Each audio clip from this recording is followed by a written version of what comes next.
Hey everybody, hope you're doing well. We're continuing our coverage today in the Bryan Kohberger case. Interesting tweet from Jennifer Coffendoff. What's up, guys? The King back again. Alright, so taking a look at Tyler Feller again. Again, he says, Justin, Bryan Kohberger thinks Bethany will help him.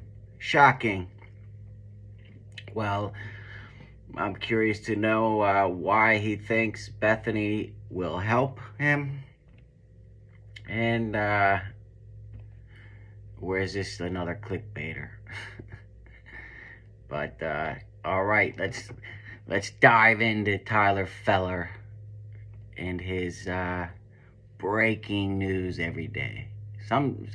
Somehow, Tyler always has breaking news every day.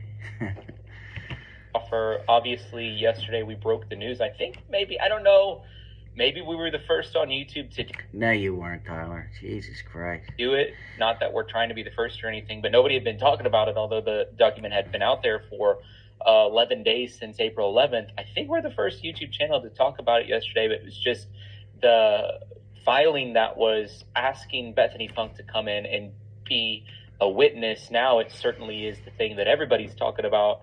Everybody on YouTube's talking about it. Everybody on Twitter's talking about it. Jennifer Coffendoff said, yeah, it's all because of you, Tyler. Come on, man. Get down off your horse, buddy. "Is my analysis of a subpoena and emotion, Bethany Funk." She says she's under subpoena. She says it's for the preliminary hearing. And it's interesting, too, something that I didn't show on the video yesterday because I didn't know about it, but now I do know about it, is that Bethany Funk's attorney has filed a documentation objecting and contending that this isn't trial, it's a hearing, nothing more. So she shouldn't have to testify at the preliminary hearing, only at trial. And so she says, Jennifer Coffendoff says, I hope the judge quashes this. So you guys can see that document here. It was filed on the 21st, so just yesterday. It was from their attorney asking for the subpoena to be quashed, which I think is really important. In other words, there's no reason why she should have to be going to the preliminary hearing. Jennifer Coffendoff said... Okay, so basically, Bethany probably doesn't want to go to the preliminary hearing. But, you know, she's going to have to go to the trial if and when there is one, which I firmly believe there's going to be one. Like I said before, I don't think Kohberger's going to take a plea deal and plead guilty. So, yeah, I think this is 100% going to go to trial. I still don't... Bethany not going to the pretrial hearing, I don't think that's going to help Bryan Kohberger at all. I mean, she's going to be at the trial, right? Okay. Says below info, reply the Idaho preliminary hearing via... And Bethany Funk's testimony, I mean, really, she was probably asleep during this whole fucking time. So I don't see how she's really going to help or hurt Kohberger either way with her testimony, unless she's hiding something that we all don't know, right? That's under the gag order and the police don't want out. Other than that, most everybody assumes she was just asleep on the first floor. It's going to be Dylan's testimony, really,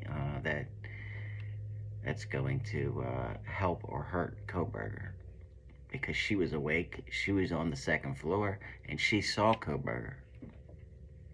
Experience testifying and working with prosecution preparing for the preliminary hearing, believe that Bryan Kohberger is the one who's calling Bethany to offset Dylan's testimony. That makes perfect sense, because I was trying to wrap my mind around it. Because I on my video yesterday, I played a 26-second video from Ashley Banfield. It's all I could find. Yeah, that's where you're getting all your news, Tyler. You're not breaking any news. You know, you're just watching News Nation and then getting on your channel as fast as possible and making a video. That's not breaking news. That's not being the first YouTube channel out there, okay? That's so please. But anyway, um, let me get Sophie testifying, working with pros. Believe Bryan Kohberger is calling Bethany Funk to offset Dylan's testimony. I still don't. How would she be able to do that anyway? Bethany didn't see anything. She wasn't even on the right floor, right? Uh, as far as we know, she didn't even hear anything being said. Um, so yeah, someone please tell me how Bethany's testimony is going to offset Dylan's. But she said Bethany Funk never left the basement. She never seen anything that took place. That's what I'm saying. And so it would make perfect sense that Bryan Kohberger is asking Bethany Funk to come and testify so that he has something in his corner that with someone in the house to offset Dylan's testimonies. I think that that's ridiculous and astounding, but it's the way that... Yeah, but I mean, because if she didn't see anything and if she was asleep, then you know, we don't know how she sleeps. Maybe she sleeps with rain sounds on, or you know, some people play them ASMR sounds, right? Maybe she has a fan right next to her head, right? Maybe she sleeps with the TV on, right? We don't know the sleeping habits of Bethany, right? So just because she didn't hear anything doesn't mean there wasn't any screaming. I mean, as far as I'm concerned, at least one of these victims had to have screamed bloody murder, because that's exactly what was happening. Bloody murder, right? And you don't just silently get stabbed, okay? You just don't. Um, you know, go to some of those gore websites and that actually show everything, and watch someone truly being stabbed to death, okay? It's loud and it's not pretty, right? So just because the neighbor's camera didn't pick up someone screaming, I don't give a fuck, right? If just think about it. If you're getting stabbed, right, to death, okay, are you just gonna not make any fucking noise? Of course not. You're gonna be screaming. You're gonna be saying stop. You're going to be doing everything you can to try and survive, okay? So, yeah, the people out there that think that just because the neighbor's camera didn't pick up screaming, that's ridiculous. Somebody was screaming in that house from being stabbed, okay? And we know they weren't sleeping because most of them had defensive wounds, right? So yeah, that doesn't hold any weight with me at all. Not them not making any noise. The legal system works. I think Bethany lawyers have cited why she shouldn't have to testify. The judge will decide.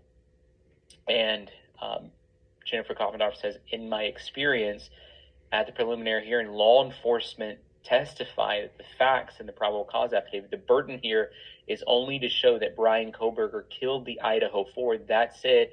Usually judges don't allow the preliminary hearing to turn into mini trials. Law enforcement officers should testify about Dylan's testimony, not actually Dylan, not Bethany. So it's an interesting perspective that I thought was important.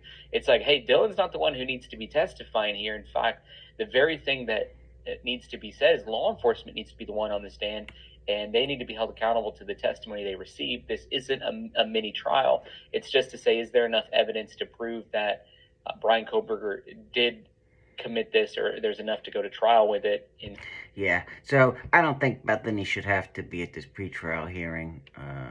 You know, I think the cops have plenty of evidence to, you know, move ahead and go to the trial without Bethany being there. Um, that's just my opinion, and I'm pretty sure that's the way the judge is going to rule it.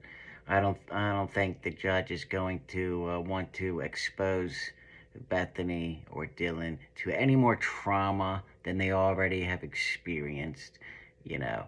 Um, and I heard some of you guys saying that it was just Kaylee and Maddie that were friends. Well, that's false. They were all friends.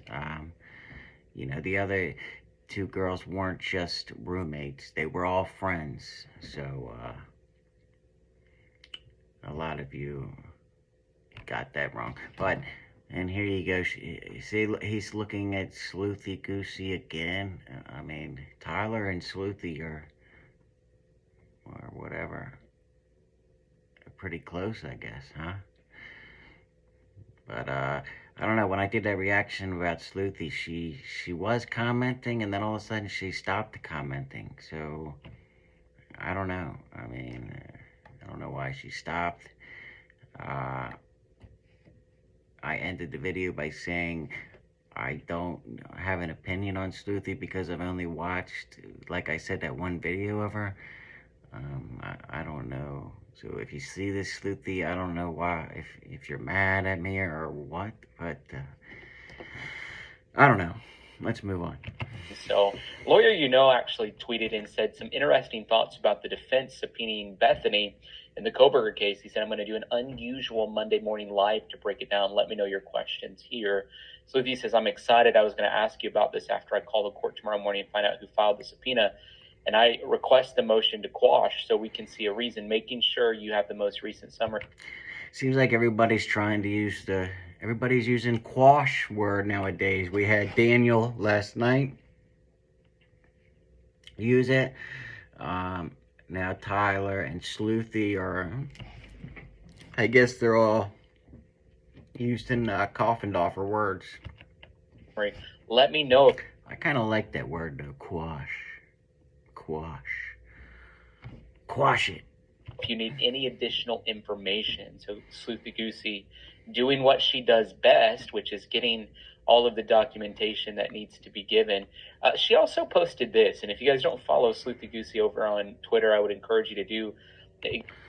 And just to hammer this home one more time, okay, guys, do you see how Tyler is using this footage, right? This time it's not a video, okay, but he's still just pulling all this up off Twitter and then just reading it, okay? It's the same thing, right? So cut it out with the comments. It's ridiculous. Exactly that. It's just twitter.com/Sleuthy Goosey. She does a great job compiling information. Her spreadsheet. I'm a reaction channel. You know what I mean? Come on, guys. That she creates, not just about this case, but other cases that we've covered. They're incredible. It literally has a source for everything, which I appreciate because there's so much on YouTube and other sources and other, PerezHilton.com, for example, that just run with things that are not necessarily true. So the fact that she cites everything in a source, I think, is really important. But she said this, and I'm glad she... Yeah, I mean, that is pretty important, right? If you're going to put information out there, obviously you want to cite your source, right? That's like the basics. She highlighted it. She said, since we're discussing Bethany Funk and the fact that she's not at all mentioned in the probable cause affidavit, I figure I'd just pop in with this. I expected what very little is written about her would be consistent across all probable cause affidavits. And she says, but the pink highlights are what I'm pointing out. Let's look at the pink highlights. This first one over here says, on November 12th to 1:45 a.m. on November 13th, Bethany Funk estimated that at approximately 1:45, Chapin and Kernodle returned to the King Road residence. All right, so Bethany was awake at 1:45. Or else how would she know that, right? Now that's only in Payne's statement. Then we see here, on the evening of November 12th, Chapin and Kernodle are seen by Bethany Funk at the Sigma Chi house at approximately 9 p.m. And she also stated that Ethan does not live at the house. And again, this is not in Blaker's testimony, it's just in Payne's testimony. And then here's another thing. On the evening of November 12th, Yeah, so who knows? Kohberger might not even have known that that Ethan was going to be there. Maybe, because he was just dating Xana, right? He probably didn't spend the night there every night. He just heard he didn't live there, right? But that could have been another unexpected thing in Kohberger's plan, right? Alleged plan. But it's his plan, in my opinion. He did it. It's him. Bushy eyebrows, as far as Dylan, is what Dylan said. It's him. 2022, Chapin and Kernodle are seen by Bethany Funk at the Sigma Chi house at the University of Idaho campus on November 12th. On November 13th, Bethany Funk also estimated that Ethan and Xana returned to the King Road residence. So I think it's interesting. There certainly is pieces of information we need to follow here. It's interesting, but it's not shocking, like you put in your titles. But the theory that we saw, I felt like over on Jennifer Kopfendorfer's tweet is probably the most accurate, at least assumption-wise. Like Bryan Kohberger is trying to come up with something that's going to actually offset what's happening in the case of Dylan's testimony, her eyewitness account of Bryan Kohberger. And I would find that horrifying. Here we have Bethany Funk. This is her best friends that she was living with. And one more thing. Remember we were talking about the mics, like this mic he's got. Like Sleuthy said, her blue mic that she has, for some reason she said it was $20, which I went online, tried to look for a blue mic just like that one. No, it was way more than $20. But then for some reason she also said that the blue shirt was just an accident. And then I commented and said, well, I would have believed that, if it wasn't for the blue fucking headphones that you also had on, you know what I mean? So, but she should have just said, hey, I did it on purpose. I wanted it to match, right? I mean, it doesn't look bad matching. Why wouldn't you have just said, hey, yeah, I wear a blue shirt because I wanted it to match my blue mic and my blue headphones. Right? That's what I would have said. But now she's locked into it was an accident and she didn't mean to do it, which doesn't really make any sense. But I don't know. I still don't know if I even want to get a mic, I mean, you guys can hear me fine.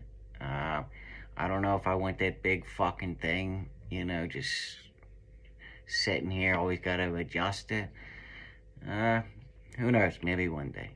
Was constantly posting about how much she loved them, and they were all having this wonderful life together in college, and then they're murdered in the middle of the night, and now the guy who's charged and behind bars for murdering them is calling her to witness on his behalf, potentially. I mean, if you yeah, I mean, trials suck, and we know Kohberger is not a decent human being. He's a clown.